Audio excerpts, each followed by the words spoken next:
오늘 본문 시편 30편은 다윗의 시입니다. 그 시의 마지막 부분을 보면 내 영혼이 잠잠할 수 없어서 하나님을 찬양합니다. 내가 감사의 마음을 담아서 영원히 하나님을 찬양합니다. 그렇게 시가 끝이 납니다. 다윗이 어떤 경험을 했기에, 다윗의 삶이 어떠했기에 이런 찬양을 부를 수 있는 것일까? 이 시편 30편을 보면 그런 다윗의 어떤 경험들, 그 경험을 통해서 어떻게 이런 찬양이 나올 수 있었는지 그것이 잘 표현되어 있습니다. 그렇다면 다윗이 처한 상황이 어땠을까? 오늘 본문 2절 3절은 이렇게 증거하고 있습니다. 여호와 내 하나님이여, 내가 주께 부르짖음에 나를 고치셨나이다. 여호와여, 주께서 내 영혼을 스올에서 끌어내어 나를 살리사 무덤으로 내려가지 아니하게 하셨나이다. 아마 어떤 중한 질병에 걸렸던 것 같습니다. 그래서 스월, 지옥으로 번역되기도 하는데 어떤 죽음의 공간, 하나님의 심판이 있어야 될 기다리는 공간, 그렇게 이해하시면 됩니다. 어쨌든 내 중한 질병으로 인하여서 내가 죽을 위기, 어떤 무덤에 내려가는 것 같은 그런 큰 어려움을 겪었습니다. 그것이 지금 다윗이 경험하는 상황이었다는 겁니다. 그뿐만이 아니라 1절을 보면 내 원수들이, 나를 대적하는 자들이 지금 내가 경험하는 그런 중병 혹은 인생의 위기가 될 수도 있고 인생의 바닥이 될 수도 있습니다. 크나큰 고난과 환난일 수도 있습니다. 그런 상황에 처한 나를 보면서 내 원수들이 기뻐합니다. 그런 상황이 다윗이 경험했던 그런 상황, 삶의 모습들이었다는 것이지요. 제가 제 개인적인 건강 문제로 이전의 교회를 사역을 내려놓은 지 이제 거의 2년이 다 되어 갑니다.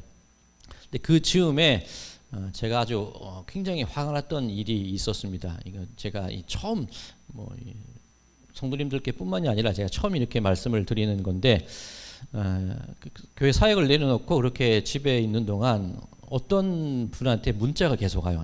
스스로를 목사라고 소개하는 분인데, 예전에 있던 그 교회 지방에 속한 어떤 분한테 제 얘기를 듣고 연락을 했다는 거예요. 그 문자 내용이 뭐냐면 이 어려움을 이길 수 있습니다. 그런 내용이 문자로 와요.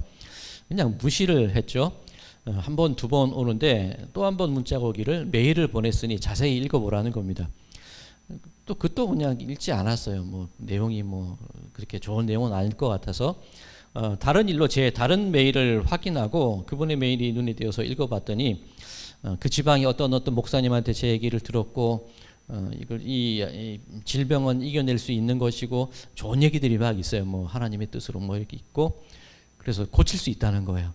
그리고 마지막에 3천만 원을 준비하면 됩니다. 그렇게 써놓은 겁니다. 너무 화가 나는 거예요. 대응을 안 했죠. 또 며칠이 있으니까 전화가 와요. 그분이에요. 얼마나 화가 납니까? 근데 차마 제가 아는 그분도 이렇게 깊은 교제는 없지만 그래도 한 지방 내에서 많은 활동을 같이 했던 분인데, 그분 생각 때문에 차마 화를 내지는 못하고 꾹꾹 참으면서 통화를 잘 마쳤던 기억이 있습니다. 제가 아마 그분을 차단했나? 그건 아닌 것 같은데 그 후로 연락은 없었습니다. 누군가의 아픔을 가지고 자기의 유익을 삼으려는 사람들이 있어요. 제가 정말 싫어하는 사람들입니다. 몇 번 제가 설교를 통해서 말씀을 드렸었죠. 국가적인 재난이나 아픔들, 그것을 조롱하고 그것을 자기의 유익으로 삼으려는 그런 사람들이 있어요. 다윗이 말하는 내 원수들이 내 형편을 보고 기뻐합니다. 그런 상황인 거겠죠. 그런 경험들 아마 있으실 거예요. 저라고 그것뿐이겠습니까? 저의 약함을 통해서 자신의 어떤 위기를 이기려는 사람들이 있어요. 정말 싫습니다. 정말 미운 분들입니다. 자, 그런데 우리들도 그럴 수 있겠지요. 그죠? 누군가 아픔과 환난과 질병을 당했을 때 함부로 그것을 해석하려는 시도는 하지 않으면 좋을 것 같아요. 그죠? 우리들이라도 그래서 안 되는 거야, 그래서 그런 일을 당한 거야, 그런 해석은 하지 말고 그냥 같이 말없이 기도해 드리시자고요. 그게 아마 우리가 해야 될 일일 겁니다. 어쨌든 다윗이 그런 상황 속에서 질병, 인생의 낙심, 환난, 인생의 밑바닥에 떨어지는 그런 체험들, 내 원수가 나를 조롱하는 상황, 그런 어려움을 겪었는데 하나님께서 나를 끌어올려 주셨습니다. 나를 구하시고 나를 치료해 주셨습니다. 그게 이 다윗의 모습이었던 겁니다. 자, 그런데 이 시편 30편을 볼 때 조금 이상한 부분이 있습니다. 이 시편의 표제어라 그러지요. 이 시편 앞에 보통 그 시의 어떤 제목, 뭐 주제 같은 것들이 적혀져 있습니다. 이 시편 30편의 표제어는 무엇이냐면 다윗의 시, 곧 성전 낙성가. 낙성가는 성전 봉헌시 때 부르는 찬양입니다. 근데 다윗은 성전을 짓지 않았어요. 짓고 싶었지만 하나님께서 다윗이 성전 짓는 것을 허락하지 않으셨습니다. 그럼 이스라엘 역사에 있어서, 유대인들의 역사에 있어서 성전 낙성식, 성전 봉헌을 한 것이 몇 번이 있냐면 3번이 있습니다. 첫 번째가 이 솔로몬, 다윗의 아들 솔로몬 때 성전 낙성식이 있었고, 두 번째는 바벨론 포로로 잡혀갔다가 돌아온 이후에 스룹바벨의 지도에 따라서 성전을 다시금 회복하고 건축한 일이 있었습니다. 스룹바벨 성전이라 그러죠. 그때 낙성식이 있었고, 또 하나 이 알렉산더 대왕 이후에 이 히랍 사람들, 그리스 사람들에 의해서 이 셀류커스 왕조라 그러죠. 이스라엘이 또다시 침략을 당합니다. 성전이 회파되고 성전 안에서 돼지고기를 먹는 그런 일들이 일어나요. 그에 대해서 마카비 가문이 일어나서 독립전쟁을 벌이고 마침내 그 성전을 탈환하게 되죠. 이 성전 이 수전절이라고 하는데, 그때 이 성전 봉헌식, 낙성식을 또 하게 됩니다. 역사에 있어서 그런 3번의 성전 낙성식이 있었는데, 많은 학자들이 이 시편 30편은 아마 스룹바벨 성전 때에 그 성전이 완공되었을 때 이 찬양을 불렀을 것이다. 그렇게 해석들을 합니다. 그러면 이 스룹바벨 성전, 우리 지난주 살펴봤던 시편 118편 내용이 그것이었잖아요. 성전에 기초를 둘 때 나라가 망하고 성전이 불탄 것을 목격했습니다. 그리고 나라를 빼앗기고 포로로 잡혀갑니다. 70년이 지났습니다. 그리고 다시 고향으로 돌아왔는데 아무것도 내세울 것 없는 사람들이 돌아왔을 것이라고 말씀을 드렸죠. 그 상황 속에서 성전에 기초를 놓는데 대성통곡이 울려요. 누군가는 기뻐합니다. 그것을 분간하지 못할 때에 이들이 불렀던 찬양이 하나님의 선하심과 인자하심을 찬양하리로다. 지난주 설교의 주제였었습니다. 그런데 바로 성전이 지어지지 않아요. 16년, 이 10수년 동안 성전 공사가 중단이 됩니다. 이 사마리아 사람들과 이방 사람들이 방해를 해요. 그리고 돌아온 유대인들도 자기들도 살아야 되잖아요. 그러다 보니까 성전 공사가 중단이 돼요. 그렇게 어려운 상황 속에서 어렵게 마침내 회복한 것이 스룹바벨 성전입니다. 그러면 그 성전을 완공한 이후에 낙성식을 할 때 율례에 따라서 찬양을 불러야 되는데, 아마 많은 그 이스라엘 지도자들이, 제사장 그룹들이, 레위인들이 고민하지 않았을까요? 이 많은 성전에 관한 찬양 중에 어떤 찬송을 불러야 될까 생각하지 않았겠습니까? 그때 불려진 찬송이 이 시편 30편이라는 겁니다. 왜 그러냐면 우리가 나라를 빼앗기고 질병에 빠지기도 하고 인생의 환난을 경험하기도 하고 인생의 밑바닥을 치기도 하고 대성통곡과 눈물과 찬양으로 다시금 회복되는가 싶었더니 그게 미뤄져요. 이루어지지 않아요. 너무나 힘듭니다. 그렇게 어려움 속에서 성전을 봉헌하게 되니 우리가 이때 찬양해야 될 내용이 무엇일까? 그래, 다윗의 시가 있구나. 다윗도 그런 경험 속에서 하나님께 구원받고 이끌림 받았던 그 노래를 다윗이 이렇게 불렀지. 지금 우리가 어떻게 하나님을 찬양해야 될지, 어떻게 기도해야 될지 알지 못하지만 이 다윗의 기도와 찬양이 일종의 샘플, 이 가이드라인이 되는 겁니다. 우리도 이렇게 찬양하면 좋겠어. 우리도 이렇게 기도하면 우리의 삶이 회복될 거야. 그 바람을 가지고 선택해서 부른 찬송이 시편 30편이라는 겁니다. 성전 낙성식 때 부르는 노래.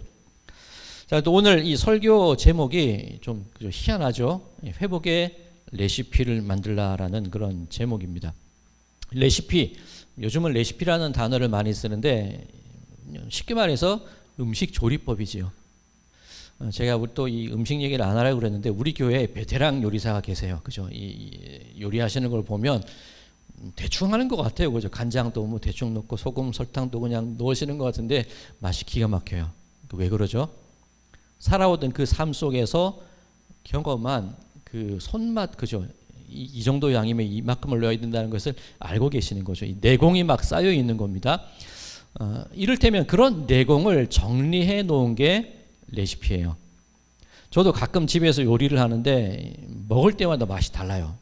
똑같은 요리를 하는데 똑같은 맛이 없어요. 왜 그러냐면 안 적어 놓거든요. 그죠? 이 뭐를 얼마 넣고 설탕 얼마에 뭐 몇 숟갈 이런 걸 적어 놓으면 되는데 안 적거든요. 이 괜히 그냥 전문가 흉내 내느라고 막 감에 따라서 막 하는데 맛이 없어요. 그러니까 이 레시피가 필요한 겁니다. 이 레시피라는 것이 그런 겁니다. 얼마큼 내가 경험해왔던 인생의 그 경험들을 통해서 그것을 함께 공유하고 다른 사람들로 하여금 그런 똑같은 이 보장되는 맛을 전하는 게 레시피잖아요. 그런 것을 기록해 두는 것이 레시피라고 할 수가 있는 겁니다. 즉 우리 인생 속에서 어려움의 순간들 단 한 명의 예외도 없이 모든 사람들이 고난과 환난과 질병을 경험하세요. 그렇죠? 그것을 경험하지 않는 분은 없습니다. 그런데 어떤 분들은 매일 아프다 힘들다 그것을 말씀하시는 분이 계시고 어떤 분들을 그래도 그 상황 속에서도 찬양하고 기쁨을 말씀하시는 분들이 계세요. 어떤 차이가 있냐는 거죠. 누구는 좋은 레시피를 기록하는 분이 있는가 하면 누구는 레시피를 기록해 놓지 않고 어떻게 그 상황을 극복했는지 이겨나갔는지 어떻게 기쁜지 그것은 잊어버린 채 그때그때 그냥 살아가는 분들이 계시니까 그분들한테서는 어떤 추억의 맛이 보장되는 레시피가 나올 수가 없게 되는 것이지요.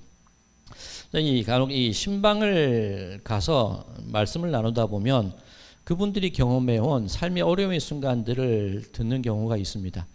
정말 어려우셨겠다. 여기 계신 분도 한국 일제시대 때부터 한국 전쟁 그런 경제 공황들과 위기의 순간들을 경험해 오신 분들이 많으시잖아요. 그 말씀을 들을 때 참 마음이 아파요. 얼마나 상처가 깊으셨을까. 다음에 또 그분을 뵈면 또 그 말씀을 또 하세요. 그 다음에 뵈면 또 그 말씀을 하세요.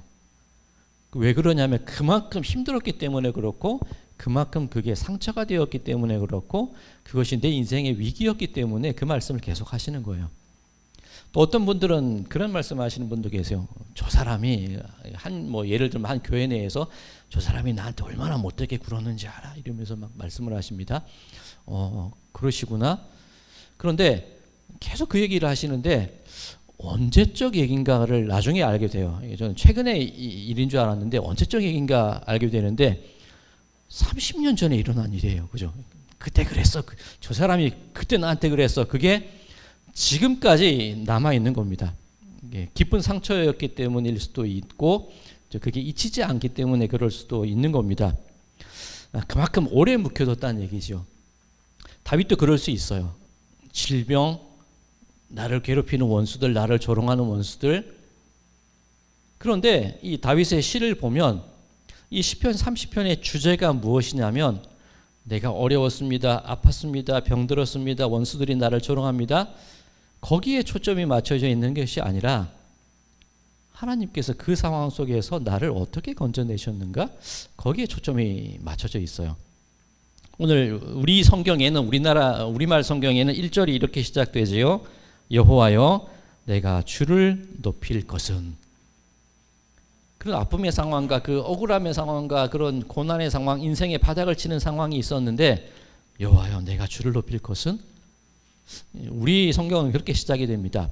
히브리어 성경은 어떤 단어로 시작이 되냐면 건지다. 그죠? 이 건져내는 하나님 그렇게 단어가 시작이 돼요. 그럼 다윗의 초점과 다윗의 관점은 어디에 있냐면 다윗이 자기의 경험을 고백할 때 나를 건져주신 하나님께 내 인생에 내 삶에 내 고백에 내 찬양에 초점이 맞춰져 있다는 겁니다. 일종의 레시피를 쓰는 거예요. 위기의 상황과 질병의 상황과 아픔의 상황이 있을 때에 이것을 어떻게 해석할까? 하나님을 찬양합시다. 그런 레시피를 일종을 기록해 두는 겁니다. 자, 1절에서 3절까지가 다윗의 개인적인 경험이라고 한다면 4절에는 약간 그 분위기가 달라집니다. 4절 주의 성도들아 여호와를 찬송하며 그의 거룩함을 기억하며 감사하라.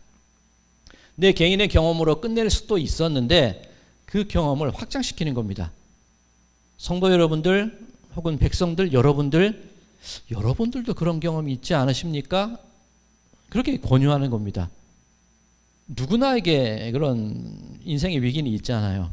그것을 어떻게 극복해냈고 어떻게 건진받았고 그런 경험이 있지 않으세요? 그때 그놈이 나한테 그래서 그 얘기를 하는 것이 아니라 여러분들의 삶 속에서도 건진받고 구원받은 그런 아름다운 이야기들이 있지 않습니까? 그걸 가지고 우리 함께 찬양합시다. 기록을 하는 겁니다. 레시피 1, 나는 이런 경험을 했어. 레시피 2, 여러분들의 경험도 들려줘서 나는 이런 경험, 이제 이번에는 우리는 이런 경험. 그렇게 하나씩 구원의 경험들을 다윗이 기록해 두고 나가는 겁니다.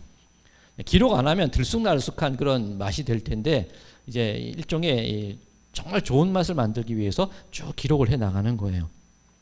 요즘은 그 인터넷이나 유튜브를 보면 정말 많은 레시피들이 있습니다. 그죠? 그대로 따라하기만 하면 웬만한 맛은 낼 수 있어요. 그런데 그런 분들 들어 계시지 않아요? 내가 그거 따라해봤는데 그 맛 안 나와. 그런 분 계시지 않습니까? 근데 가만히 한번 보십시오. 따라했을까요? 안 따라했을까요?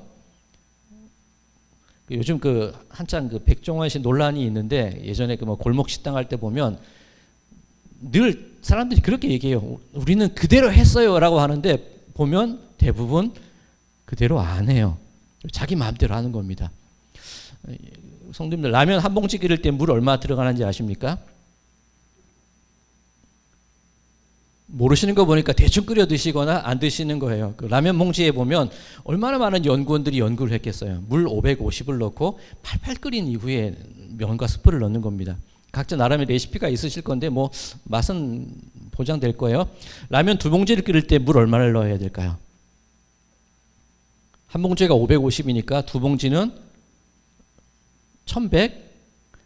그런데 그런 맛 없어요. 싱거워요. 840을 넣어야 됩니다. 그 레시피는 모르시죠? 그죠? 그게 물이 많아질 때 뭐 증발하는 양도 있고 뭐 면이 불고 흡수하는 양이 달라서 뭐 하여튼 그 내용은 자세히 모르겠는데 그렇대요. 그러니까 정확한 레시피가 있는데 내 마음대로 한번 생각을 해보는 거예요. 그러니까 맛이 안 나는 거죠. 이 40년간 아픈 상황 속에서 상처 속에서 살아온 분들도 계시는데 그것을 그냥 그대로 묵혀두고 그대로 놔둬버리면 그냥 아픈 얘기로 끝이 나요. 그 속에서 어떤 법칙들을 발견하고 구원의 역사들을 발견하고 기쁨의 이야기들을 정리하고 그렇게 될 때에 550, 1100 이게 아니라 이 상황 속에서 하나님은 나를 이렇게 건지시고 저 상황에서는 이렇게 건지셨어. 그런 일종의 변칙들 속에서도 은혜를 발견하고 구원의 능력들을 발견해 나가고 그것을 기억해 둔다면 정말 감사한 찬양과 기도의 제목이 나올 수가 있게 된다는 겁니다. 자, 이 다윗이 어떤 레시피를 만들어가는지 계속 한번 살펴보겠습니다. 우리가 4절까지 살펴봤죠. 5절 그의 노염은 잠깐이요 그의 은총은 평생이로다. 저녁에는 울음이 깃들일지라도 아침에는 기쁨이 오리로다. 늘 힘들다 그러는데 힘든 상황만 있었겠습니까? 이 다윗이 가만히 보니까 하나님께서 노여움을 베푸시는 순간도 있습니다. 그런데 내 인생의 전체를 두고 볼 때 비율이 노여움의 순간은 잠깐이더라는 거예요. 늘 아픈 것과 늘 상처와 늘 그 나를 해야 했던 그놈만 생각하면 내 인생의 해석은 늘 그런 상처로 남아있을 수밖에 없는데 다윗은 그것을 해석을 하는 거예요. 노여움의 순간은 잠깐, 은총은 영원했네. 밤에는 눈물의 시간이었는지 모르겠지만 해가 뜨고 아침이 되니까 기쁨이 찾아오네. 그런 레시피를 기억하는 겁니다. 그죠? 이 치유와 회복의 이야기들을 정리를 하기 시작을 하는 겁니다. 6절입니다. 내가 형통할 때에 말하기를 영원히 흔들리지 아니하리라 하였도다. 여호와여 주의 은혜로 나를 산같이 굳게 세우셨더니 주의 얼굴을 가리심에 내가 근심하였나이다. 자, 1절에서 3절까지는 그런 인생의 위기와 아픔의 경험이었는데 지금 읽은 6절과 7절은 잘 나갈 때예요. 내가 형통할 때 말하기를 나한테도 그런 좋은 순간이 있었다는 거죠. 형통할 때 다윗이 무엇이라고 얘기했냐면 영원히 흔들리지 아니하리라. 잘 나가네. 괜찮지? 이런 좋은 상황이 계속 이어질 거야? 그런데 그 교만의 순간이 닥쳤을 때 내가 잘한 줄 알았는데, 내가 성공하고 내가 이루어낸 줄 알았는데, 내가 이만큼 해낸 줄 알았는데, 하나님께서 얼굴을 내게서 잠깐 돌리시자마자 산같이 든든했던 내 인생이 무너져 버리더라는 거예요. 그죠? 1절에서 3절은 실패의 기억 속에서 나를 건지신 이야기가 있는 거고, 이 6절과 7절은 내가 잘 나갈 때에, 교만할 때에, 그때 내가 시험에 빠지고 추락하는 그런 일이 있었습니다. 또 그 기억들도 떠올리는 겁니다. 자, 시험이 언제 오는지 아십니까? 내가 힘들 때, 어려울 때 시험이 오는 게 아니라 내가 잘 나갈 때 시험이 와요. 오늘 주보에 이 오른편에 보면 두 사람의 이야기를 기록해 놨는데, 한 명은 사울 왕의 이야기고 또 한 명은 그 아간의 이야기입니다. 사울 왕이 왜 하나님께 버림을 받았습니까? 아말렉과 전쟁을 할 때에 하나님께서 명령하시기를 모든 것을 진멸하라 말씀하세요. 그리고 승리를 주셨죠. 전쟁에서 큰 승리를 주셨습니다. 사울 왕이 좋은 양과 좋은 소를 따로 빼놔요. 사무엘 선지자가 저 양 울음소리와 소 울음소리는 무슨 일입니까? 하나님이 모든 걸 진멸하라 하셨는데 왜 남겨두었습니까? 사울 왕이 말하기를 이거 하나님께 제사 드리려고 남겨둔 거예요. 그 얘기를 합니다. 진짜일까요? 보기 좋아 보이니까 남겨둔 거예요. 설사 정말 제사 드리려고 남겨놨다 하더라도 그 제사는 과시용일 수밖에 없어요. 그죠? 이렇게 좋은 걸 내가 전리품으로 얻었어. 이렇게 좋은 짐승들을 내가 이겨서 탈취했어. 이것으로 제사를 드리는 거야? 하나님이 주신 승리, 모든 것을 진멸하고 하셨을 때 이때 나온 게 순종의 제사보다 낫다는 말씀이에요. 그대로 행하면 되는데 승리에 도취되는 겁니다. 자랑하고 싶은 거예요. 드러내고 싶은 거예요. 그때 사울이 버림받습니다. 여리고성이 무너지죠. 이스라엘 유대인들의 힘으로 무너뜨린 게 아니에요. 매일같이 하루 돌고 7일 되는 날 7번 돌고 하나님께 소리를 내고 나팔을 불었더니 무너지는 거예요. 하나님이 하시는 일이죠. 하나님께서 여리고성에 있는 모든 것은 내 거라는 거예요. 나한테 다 바치라는 거예요. 근데 아간이라는 사람이 전리품을 숨겨둡니다. 묻어둡니다.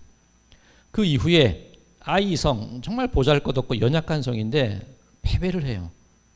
원인이 무엇이냐면 내가 성공했을 때, 잘 나갔을 때, 승리에 도취했을 때, 그때 시험에 빠져서 내가 산같이 세워지고 내가 영광을 받을 거야. 그 순간이 무너지는 순간이라는 겁니다. 그 이후에 많은 성들을 탈취할 때 하나님이 다 가지라 그러세요. 너희들 거니까 다 가져. 첫 여리고 성만 내 거야 말씀하시고 그냥 순종했으면 다 그냥 우리 거 되는 거예요. 근데 아간은 그걸 참지 못해서, 사울 왕은 그걸 참지 못해서 가지고 자랑하려고 하니까 망하는 겁니다.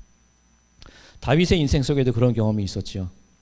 전쟁이 끝나고 평안한 시기가 되었을 때 다윗이 행한 잘못이 무엇이냐면 인구조사를 합니다. 이 당시 인구조사가 무엇이냐면 일종의 군사력 테스트하는 거예요. 전쟁할 수 있는 사람, 그 소득이 얼마고 얼마나 동원할 수 있는지. 하나님이 이기게 해주셨는데 다윗 마음 가운데 교만함이 들어가서 내가 이루어냈지? 이 정도면 내 나라는 든든하지? 그때 하나님께서 다윗에게 3가지 선택지를 주십니다. 3년간 흉년이 오거나 3개월간 적들에게 도망치거나 3일간 온 이스라엘에 질병이, 전염병이 돌거나. 다윗의 선택은 3일간 전염병. 첫째 날 7만 명이 죽습니다. 하나님이 보시기에 야 이거 심한데? 하나님이 4일간 전염병을 내리겠다고 하셨지만 첫째 날에 그것을 멈추세요. 너무 심하니까. 그때 다윗의 고백이 무엇이냐면 하나님, 제가 죄를 저질렀는데 왜 내 백성들을 죽이십니까? 나와 내 가족을 죽이십시오. 이게 다윗의 참다운 회개입니다. 많은 학자들이 시편 30편의 배경을 그 사건으로 해석하는 분들도 계세요. 이 질병, 스올과 무덤에서 나를 건지셨어. 내 교만 때문에 내가 죽었어야 되는데 내 백성이 죽임당하는 그 현장, 그 아픔, 그 눈물, 그것을 하나님 앞에 엎드렸더니 나를 살려주셨습니다. 그 고백으로 이해하는 분도 계십니다. 자, 그때 아르논의 타작마당에 하나님의 사자가 서 있어요. 그 백성을 쳤던 사자가 서 있습니다. 다윗이 그 앞에 엎드리고 이후에 그곳에 솔로몬 성전이 지어지게 되죠. 하나님의 진노하심이 멈춘 장소, 내가 참다운 회개를 드린 바로 그 장소에서 하나님의 성전이 세워져 나가는 겁니다. 그러니 아마도 이 스룹바벨 성전 낙성식 때 이 찬양이 낙성식의 기도가 될 수 있었던 이유가 그것도 있었을 것 같아요. 다윗의 개인적인 경험이 함께 공동의 경험으로 확장되고 다윗의 그 죄악된 경험들이 성전으로 변화되어지는 그 광경을 바라보고 기록한 시기 때문에 후대에 몇백 년이 지난 이후에 이 유대인들의 후손들도 그때 그런 일이 있었지, 우리도 이제 이 찬양을, 이 기도를 우리의 기도에, 우리의 찬양의 표준과 기준으로 삼아야 되지 않을까? 그렇게 찬양을 하고 있는 겁니다. 다윗이 기록해 놓은 레시피가 몇백 년이 지난 이후에 후손들에게 그대로 적용되고 있는 것을 볼 수가 있습니다. 자, 우리 계속해서 8절 말씀입니다. 8절에서 10절입니다. 여호와여, 내가 주께 부르짖고 여호와께 간구하기를, 내가 무덤에 내려갈 때에 나의 피가 무슨 유익이 있으리요? 진토가 어떻게 주를 찬송하며 주의 진리를 선포하리이까? 여호와여, 들으시고 내게 은혜를 베푸소서. 여호와여, 나를 돕는 자가 되소서 하였나이다. 그죠? 실패의 경험, 내가 교만하고 성공했을 때에 무너져 내린 그 경험들, 하나님 그때 나 좀 살려주세요 그랬으면 죽었을 거예요. 다윗의 기도는 무엇이었습니까? 내 백성 말고 나를 죽이십시오. 내 가족을 죽이십시오. 그게 다윗의 회개였습니다. 그리고 이 오늘 본문 8절에서 10절까지를 보면 나 좀 살려주세요 그 얘기가 아니라, 하나님 내가 무덤에 내려가고 죽어버리면 내 인생이 무슨 의미가 있겠습니까? 진토와 같이, 먼지와 같이 내 인생이 흩어져 버리면 더 이상 하나님을 찬양할 수 없습니다. 그러니 나 좀 도와주십시오. 다윗의 기도가 그거예요. 내가 살아야겠습니다. 나를 살려주십시오. 그게 기도의 목적이 아니라, 하나님 내가 하나님을 계속해서 찬양하기 원하는데 죽어버리고 흩어져버리고 진토가 되어버리면 어떻게 하나님을 찬양할 수 있겠습니까? 그러니 나를 도와주십시오. 기도의 목적이 다른 거죠. 나 한 생명 살겠다고 기도하는 것이 아니라, 구해주세요 하는 것이 아니라, 하나님을 찬양하기 위하여 제가 제 인생이 그렇게 하나님께 드려지는 인생이 되기 원하니까 하나님 저를 기억하여 주십시오. 그 기도를 드리는 겁니다. 내가 살아갈 이유, 내가 목숨 부지해야 할 이유가 무엇이냐? 기도와 찬양과 하나님의 은총을 계속해서 기억하는 삶, 다윗의 고백인 거죠. 자, 레시피를 한번 정리해 볼까요? 1번, 내 고난의 상황, 원수들이 조롱하는 상황, 하나님이 나를 건져주심. 2번, 내 경험뿐만이 아니라 여러분들의 경험, 그 경험들을 모으는 것. 3번, 내가 왜 아프고 망했나 생각해 보니까 교만의 순간이 있었네. 그죠? 그 다음, 하나님께서 얼굴을 잠깐만 돌리시면 나는 망할 수밖에 없어. 그 다음 레시피, 그럴 때에 우리는 어떻게 기도해야 되느냐? 나 한 생명을 살려주십시오. 그게 아니라 하나님의 계획, 하나님의 진리, 하나님의 영광이 계속해서 이어나가는 것이 목적이 되어야 돼. 그런 기록들을 해나가고 있는 겁니다. 그 기억들이 후손들에게까지 전해지고 있는 것입니다. 자, 우리들의 삶 속에 고통과 아픔과 질병과 근심, 환난 모두가 있습니다. 근데 그 시험의 때를 우리는 어떻게 해석을 할 것인가? 어떤 레시피를 남길 것인가? 이제 우리가 그걸 해 나가야 되는 겁니다. 자, 시편 119편에 이런 말씀이 있습니다. 시편 119편 69절에서 71절까지입니다. 교만한 자들이 거짓을 지어 나를 치려하여 싸우나 나는 전심으로 주의 법도들을 지키리이다. 그들의 마음은 살쪄서 기름덩이 같으나 나는 주의 법을 즐거워하나이다. 고난 당한 것이 내게 유익이라. 이로 말미암아 내가 주의 율례들을 배우게 되었나이다. 또 내 고난의 상황과 나를 해하려는 어떤 원수들의 계획들, 마귀의 계획일 수도 있습니다. 그것을 이 시편 119편은 어떻게 표현하냐면 그들의 마음은 살쪄서 기름덩이 같습니다. 그렇게 표현합니다. 그죠? 이 내 혈압, 내 혈관을 막는 그런 게 있습니다. 이 발암 물질들, 내 혈압을 높이는 것들, 그죠? 그런 것을 이 기름덩이, 그러지 않아요? 이 콜레스테롤 걱정되시죠? 콜레스테롤 먹으면 혈관이 막히고 심장 이 혈압이 오르고 당뇨가 생기고 그런 현상들이 일어납니다. 이를테면 시편 119편이 그런 거예요. 우리들의 위기 상황, 어려움들. 그런데 나는 전심으로 주의 법도를 지킵니다. 고난당한 것이 내게 유익입니다.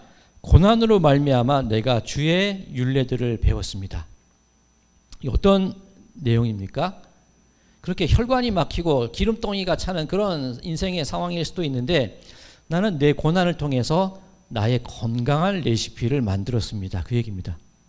고난이 내게 유익이라. 그 사람들이 혈관에 기름 차고 있을 때 나는 내가 경험한 인생의 레시피를 통하여서 건강식을 먹었다는 거예요.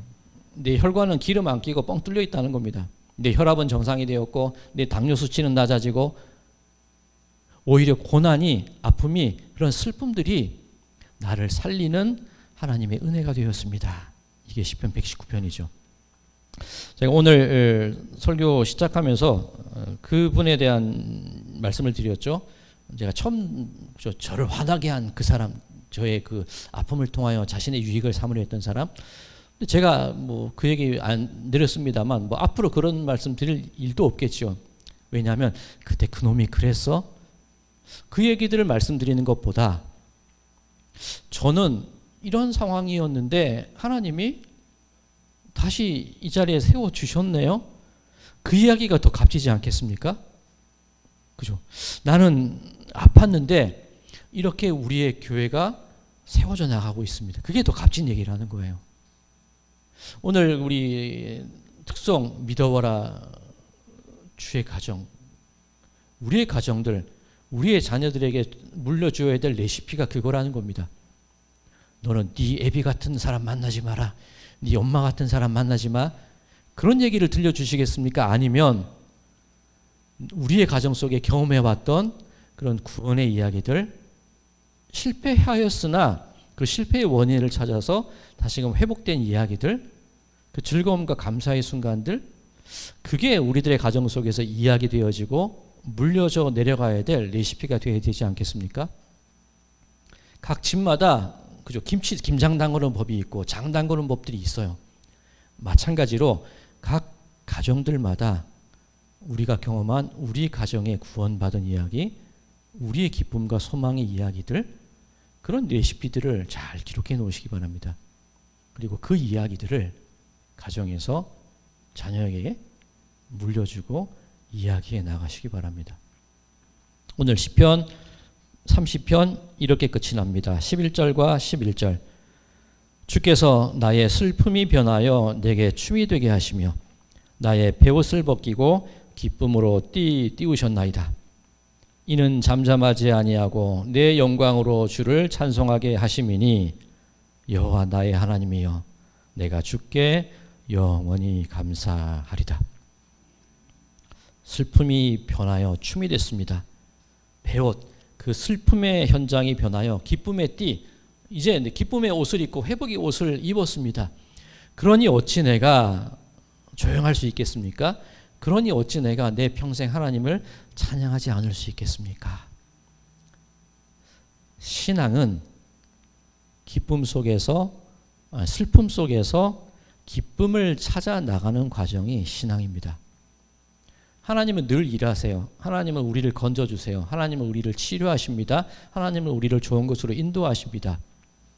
그런데 우리의 기억은 늘 아픔과 슬픔과 어려움만 기억하고 계시지는 않습니까? 하나님은 하나님께서 하실 일을 해가세요. 그러면 우리가 만들어가야 될 신앙이 무엇이냐면 그런 기쁨의 이야기들, 감사의 이야기들, 회복의 이야기들, 그런 것들을 찾고 정리하고 그것을 나누는 것들, 그게 우리의 신앙이 되어야 할 줄로 믿습니다. 회복의 레시피.